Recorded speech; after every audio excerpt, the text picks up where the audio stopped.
Hi guys. Just thoughts from both of you on this. I know we kind of been over this a bit, but just finally getting going now. You're going to play, for all intents and purposes, a playoff game on August 2nd. What do you think? I think we're excited. I think there's been a lot of build-up. It's kind of been a long time coming, obviously, with the season going on pause and then everything that's just been going on the last couple of months. So, I think, all of us as a group, we're extremely excited to just get going. Yeah, I think it's been a long time coming, and we put in the work over the course of the past couple of months, and I think we're ready to go. Great, thank you. Next question will go to Mark Masters. Go ahead, Mark. Auston, how did you feel about your game Tuesday, and just what's your sense, and how do you feel about your game going into the playoffs? Everything, feel, touch, conditioning wise. I feel good. I thought our game Tuesday, I think for me physically, I felt good, and that was probably the most important thing for me. I think kind of your touch and timing and your feel and everything kind of comes back as you play more games. But I think physically, I felt solid. So throughout the week, I just continue to feel better and better throughout practices, and hopefully start out on the right foot tomorrow. Great, thanks, Mark. Kevin McGran, Toronto Star. Go ahead, Kevin. Guys, I wonder if you saw any of or heard anything what Matt Dumba did today before the Edmonton Chicago game. He gave a rather impassioned speech against racism, and then he knelt for the anthem with the players, with the other two teams around him. I wonder what you think of how the NHL's handled that and social injustice issues, and what you guys might have up your sleeves tomorrow for your debut.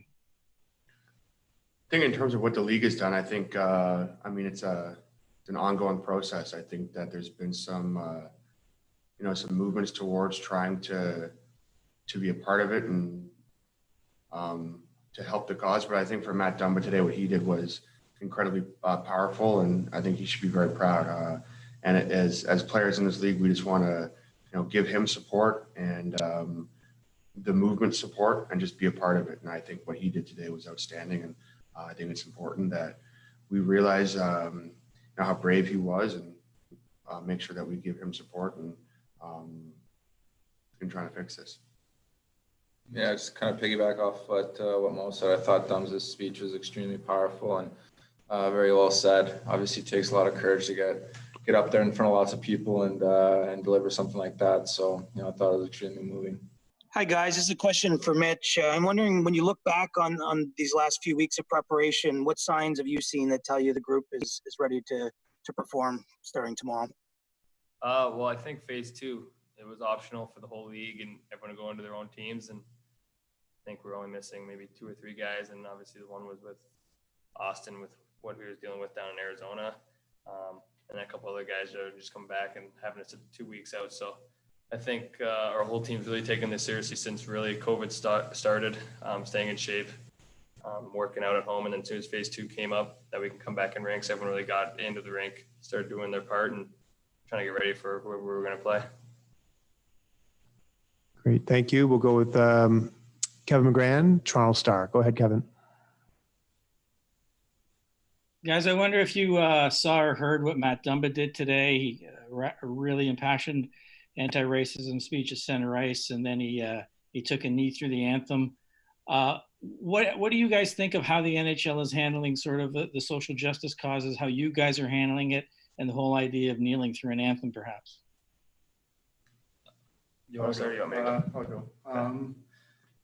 I can really only talk to what I feel like our team has been providing us throughout this topic and throughout the world, I guess, coming to this point. And I think they've held out a hand for everyone who's been willing to talk to them about how differently they should handle it or what steps they think the team should be doing. And I think that's the best option, I think, that they've really put forward in front of us. And I think especially myself, I could speak to someone who obviously hasn't been affected by this as much as other people. I think the best thing you can do is have an open ear. I think that's exactly what the team's been doing. So I think Mitch will be able to speak for himself, but I think personally, I feel like I've had a lot of support from them, and if I've felt like they could have been doing something differently, they would have definitely been open to it.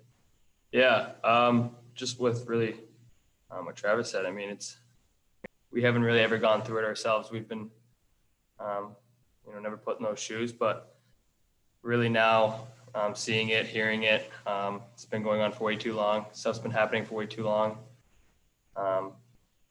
We both and our whole team and the whole league stands with HDA. That Matt's speech was unbelievable. It was touching, and it takes a lot of courage to go out there and do it.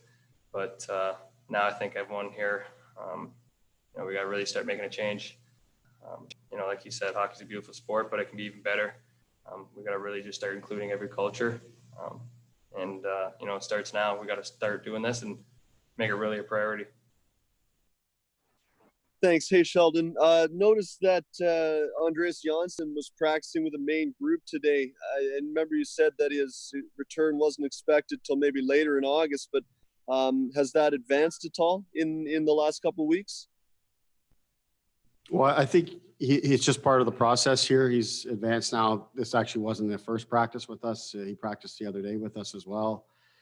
So we're just working him, getting back with the main group, and the fact that with the ice time that we have here currently, there's not a great deal of time after our practice and our goalie sessions. So we're just trying to get him a greater workload, and he's getting a lot closer to returning. So we want to make sure he's getting the appropriate level of work. Great, thank you. We'll go with Lance Hornby, Toronto Sun. Sheldon, goaltending's so big at this time of year, of course. Where is Frederik Andersen in your mind, and how much is it you talking to him before a game or leaving it to Steve Breer at this point? I think he's looking good. I think he feels good. My talks with him, he's calm and very much focused and prepared. But definitely the bulk of the work has been with Steve Breer, and Steve's worked with him very closely here all the way back to the tail end of phase 2 when Fred came into town. And they've made great progress. Both Fred and Jack Campbell have put in a lot of work to get themselves ready, and we're feeling real good with where Fred's at. Thank you. Kristen Shilton, TSN. Go ahead, Kristen.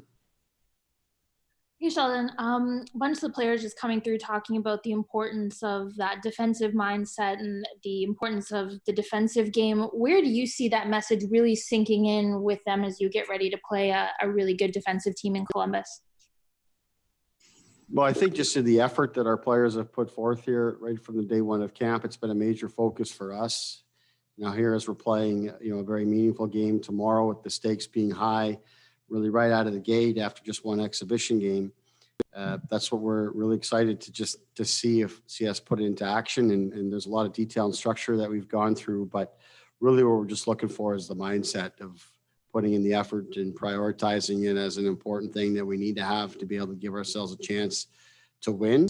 So that's really where our focus has been. And I fully am expecting our players are going to perform in that manner. At the same time, we can't lose sight of who we are as a team, and we need to be really good offensively here because we are, as you mentioned, playing against a team that makes it very hard on you defensively.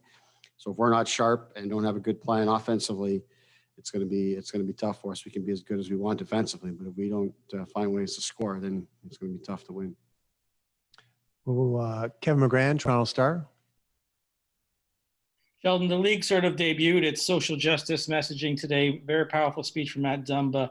How involved are you with what direction the Maple Leafs take in terms of those sorts of things, which I suppose can be a distraction at sometimes, and what the players are saying and what they want to say in terms of social justice issues? Yeah, I've been involved. We've had some discussions, myself, Brendan Shanahan, Kyle Dubas.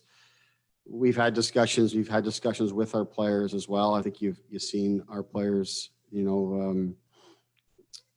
do their part in terms of making a statement with the T-shirts and showing their support in that way. I think the platform that we have here now in this situation, and you saw with Matt Dumba's speech today, which I thought was just terrific and so well done in such a difficult time, such a big moment to be able to articulate a message like that, I think was really good. And I think it's important for us to continue to use the platform to show our support and the appropriate awareness and all of those things. Ultimately, though, it's going to fall on all of us here once we get through this event and through this COVID-19 situation and we get back into our communities, that we really start following that up and with action and making real progress. Great, thank you. We'll go Chris Johnson, Sportsnet. Sheldon, I'm wondering if you could share with us, have you seen anything in the last couple days, in particular that's told you the guys are ready? Any signs of practice or, just being around the group?